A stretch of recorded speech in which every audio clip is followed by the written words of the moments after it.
Thank you, Chairman. And I'll be brief because we're at the end of our time, and a lot of questions have been raised already that I would have liked to raise, and questions have been, our answers have been given, and I'd like to welcome our guests here today. And look, I've been, one of the maybe the few TDs out there that I've been looking at the attack of Irish agriculture over the last number of years, and you have the dairy sector now under pressure with these nitrates review going on. You have my worry is that this will push to some kind of a solution that might affect the suckler farmer or the sheep farmer out there. But it looks to me as if the Irish government and the Department of Agriculture are targeting Irish farmers, and they're going to wipe them out of business. We have the Climate Action Bill, we have the carbon tax. This is all one attack on top of another attack on rural living and Irish farmers.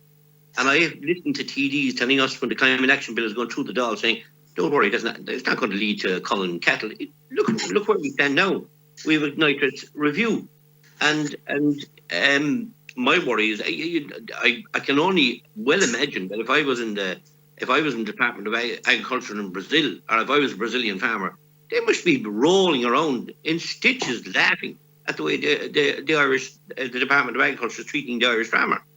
And I'd like to ask just a straight up question, because there's a few, but more have been asked in fairness already, is if this nitrates proposals to go forward the way they are and being railroaded the way they are we going to see a reduction in dropping cattle sizes in Irish farmers? And Deputy Collins there, you're right. Look, obviously there is elements of this, particularly not being able to outwinter cattle from 140 kgs down, and the 100 having the less slurry equipment for over 100 kilos organic in. So that is going to put a massive cost on the suckler and the sheep sectors as well.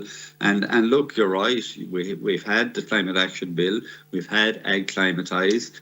Where and a number of people on the call here, along with myself, were part of the Ag Strategy 2030. We've had all of these reports, and we were very clear in there, particularly in the Ag Strategy 2030. So we agreed to sustainable growth in our sector without impacting serious costs on farmers. And what's the point in us all wasting time being part of putting these reports together if we're not going to follow them through? So we moved on again, and now we have a department coming here trying to ram those proposals down farmers' necks without proper negotiating. And I want to make this point again, Chairman, that before this goes any further, for all farmers and the people representing them, there has to be proper negotiations around all of this, because the measures here can have catastrophic impact on farmers going forward. And Deputy Lombard again, look, I suppose the higher the banding,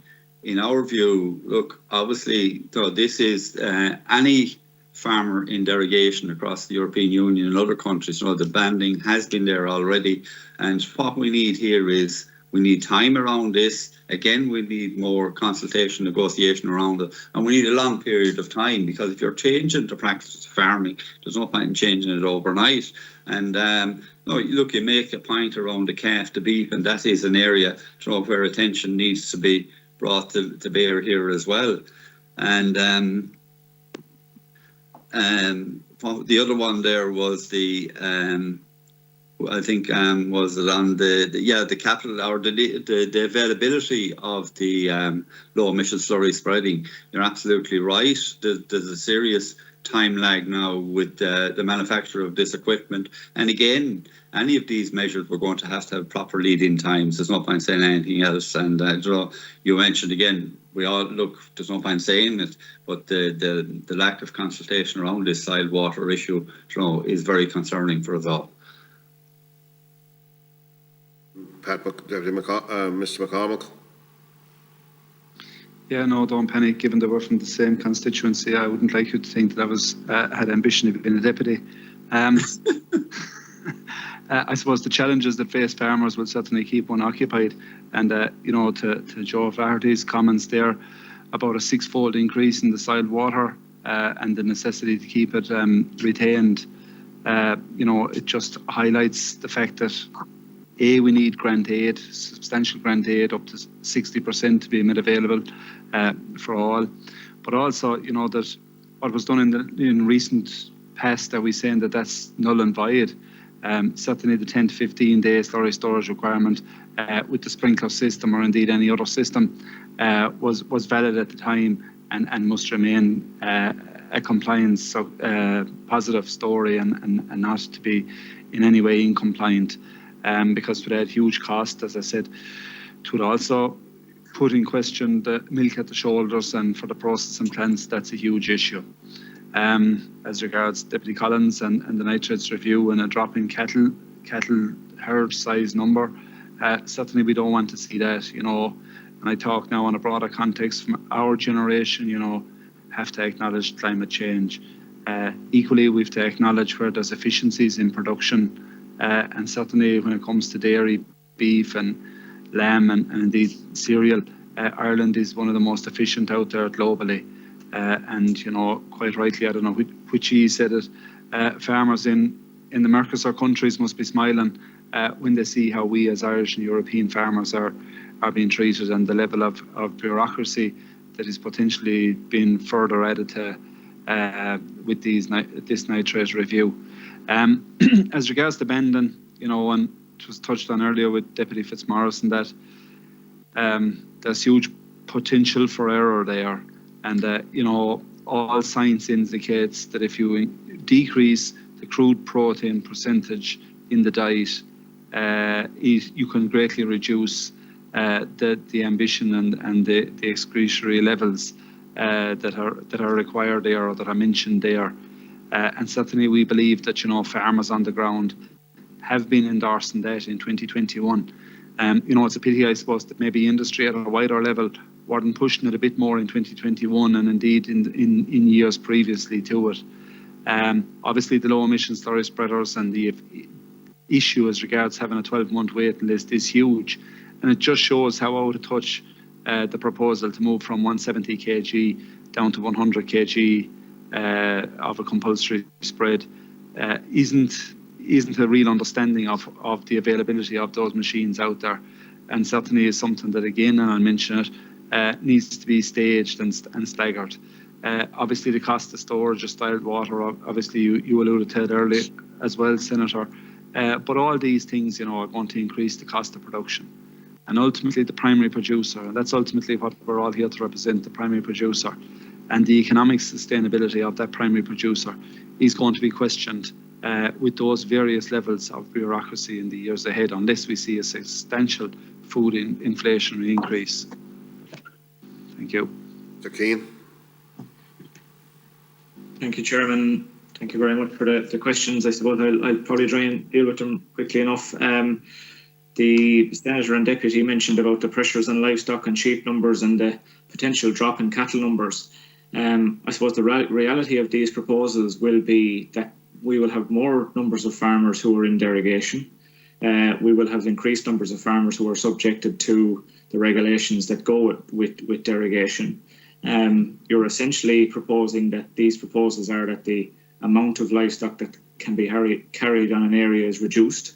So the natural result for that is that farmers will not be able to carry the livestock numbers that they have, or that the livestock numbers that they had planned to grow to over a number of years. Because we have young farmers across both sheep, livestock and dairy enterprises who are taking over businesses in the last number of years, who might be part-time farming now and have ambition to come home full-time farming in the next number of years. But that is dependent on their ability to grow their enterprise in order to provide a viable income. And these expressions around intensive farming is something which I think we as farm organisations and as farming representatives need to get away from. Irish farming in the context of world agriculture is not intensive farming. 4,000 cattle locked in 10 hectares in Brazil, stuff fed with hormones, is intensive farming. 10 sheep in the west of Ireland, or 3 livestock in Cork, or 3 cows in Tipperary on a field isn't intensive farming. So I think that reality needs to hit home as well. So the realities is the proposals that's suggested here, if implemented, are going to curtail the amount of animals that a farmer can stock, and is obviously going to result in decreases of the number of animals that farmers can stock. And that's the reality of it. I think you mentioned in terms of the banding of cows, Senator Lombard, and I think Deputy Collins might have mentioned that as well. Our concerns, as highlighted earlier, in terms of the banding of cows, is that one particular type of system that farmers are using on farm, genetics which they have selected over long numbers of years for specific production regions, whether that be liquid milk supply contracts or whether that be their preferred choice of genetics, are now going to be unduly affected by the system which they've implemented over a number of years. And don't be, I suppose, misled for any particular length of time to think that high EBI cows, which is what our system of genetic benefit has been built on over the past 20 years since the RBI was built on from the year 2000, has been around improving genetic performance based on EBI. And there is a significant number of cows out there through the country and herds who are based on this, who are supplying over 6,500 litres, who are now going to be unduly penalised. So I think the banding issues is something which is, as Tim said, is going to need more time, is going to need considerable more consultation from farmers, as opposed to what we're being offered right now, which is a consultation process. Input from farmers affected, from the organisations, are going to be needed on this. In terms of the regulation, Senator Lombard, we would welcome the grant aid support. We have said on behalf of young farmers that the upwards of 80%, or the Commission's proposals on cap of up to 80%, is something which we would welcome from our own government's point of view. But the realities is, with the enforcement and the regulations that are proposed, we see it now for farmers in derogation who are unable to access grant aid support for low emission slurry spreading, because it is now a requirement under law.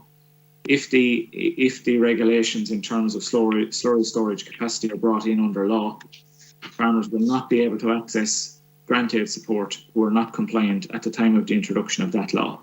So it's going to place a huge financial burden on those farmers, and we're talking about a lead-in time of 2 years, which, based on the supply from the low emission slurry spreading and the waiting list of a year, considering how much storage would need to be built on farm over the course of the next 24 months, and the pressure that suppliers are already under in terms of materials and also labour, is going to be a huge challenge, and something which I don't think is going to be met based on these proposals if farmers are to become compliant. And I think, on an overall point of view, we touched on it in terms of the EU and in terms of the cattle numbers that we have here. If we are to remain efficient and remain productive, and as Pat McCormack said, in terms of leaders, in terms of our productive efficiencies and the consumer image that we have out there, if we look at the Brazilians and their proposals for expansion of their enterprises, if we look at the Australians and their proposals for expansion, and we look at them falling outside of the Paris Agreement in 2015 and their unwillingness to attend the COP26 in Glasgow in November, and yet our government are choosing to enforce these regulations on Irish farmers, which are among the most efficient in the world, I really think we need to take a step back and see who we are actually promoting and who we are actually representing, because the pressure is being put on farmers now to meet these regulations is huge, and more consultation and with young farmers in particular is something which is needed, because it's us which are dealing with these. Okay, thank you, John. Mr. Condon. Chairman, just a couple of comments there. The excretion bans are they've been identified that it's going to reduce stock. There was an example given: 50 cows, 9 cows to be reduced. I mean, I see no attention given to the requirement to fence watercourses should be extended to all farms, which is also at the other end of the scale, at the extensive end of the scale, is going to cause a loss of livestock in those farming areas. So it's hard for farming organisations to work together here, where one farmer losing stock is of no interest to other farming organisations, and vice versa. I mean, if there was a unified approach here, right across the board from farming organisations, to address both sides of the extremes of this thing, I think that there could be some headway made.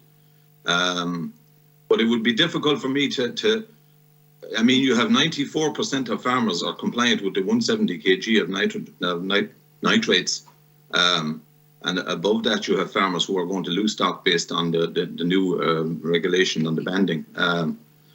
So look, there could be areas there, we'll say, where farmers, all farmers, could work together, agree together, and this is one of them, I believe. But the same level of intensity and interest has to be where the extensive guys are getting penalised, almost like a collective punishment, like keeping the whole class in, the teacher keeping the whole class in just because one guy misbehaved, you know. So that's my final comment on the matter. Thank you.